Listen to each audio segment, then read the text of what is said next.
10টা বাঙালি পরিবারের মতো ঘরে হারমোনিয়াম থাকবেই। গান শেখাটা মানে একেবারেই মোটামুটি কম্পালসারি, সারেগামাটা তো শেখা হবেই।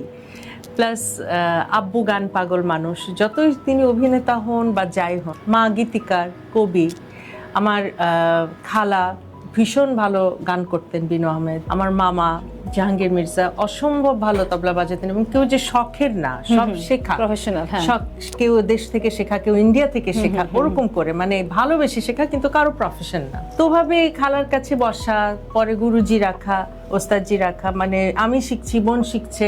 এটা খুব, গানটা খুব মানে নর্মাল একটা আমাদের হাউস হোল্ডের একটা প্র্যাকটিস ছিল যে গান হচ্ছে। অভিনয়টা বরঞ্চ আমার জন্য একটা হঠাৎ ঘটে যাওয়া ঘটনা আছে। মানে ভাত দে ছবির শুটিং চলছে, আব্বু মানিকগঞ্জে আউটডোরে, পুরো টিম ওখানে। আমরা জানি আব্বু ওখানে আউটডোরে আছে, 7 দিন পরে ফিরবেন বা 10 দিন পরে, ওরকম। আমরা আমাদের মতো ডিসেম্বরের ছুটি, স্কুল ছুটি, আমরা আমাদের মতো খেলাধুলায় ব্যস্ত। ওইভাবে হঠাৎ করে আমার মনে হয় যে অভিনয় করে করার কথা, শিশু শিল্পী, সে সামহাও মিস করে, অসুস্থ, আমি ঠিক জানি না এখনো।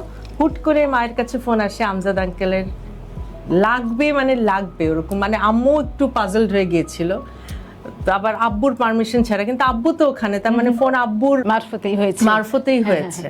তো ওইভাবে কিন্তু সেদিনই আমাকে নিয়ে যাওয়া, সেদিনই মানে প্রথম শট দেওয়া, রাত 1-1:30। ভয় লেগেছিল নাকি? না, কিছুই ভয় লাগেনি, বরঞ্চ আমি এক্সাইটেড ছিলাম যে যদি সিনেমা করি তাহলে মনে হয় অনেক সুন্দর সুন্দর ড্রেস পাওয়া যাবে, অনেক মেকআপ করা যাবে, যেটা আমাকে করতে দেওয়া হয় না ঘরে। প্রচুর মেকআপ করতে পারবো নায়িকাদের মতো। তারপরে অনেক দামি দামি প্রিন্সেসের ড্রেস আমাকে দেওয়া হবে।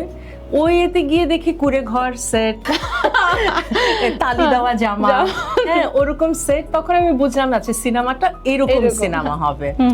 বুঝে গেলাম। আমজাদ আঙ্কেল বললো না, প্রথম দিন আজকেই ওর শট হবে, এবং সেদিনই কিন্তু রাত 1-1:30টার সময় আমাকে তৈরি করা হয়, এবং সেই দিনই আমি প্রথম শট দেই।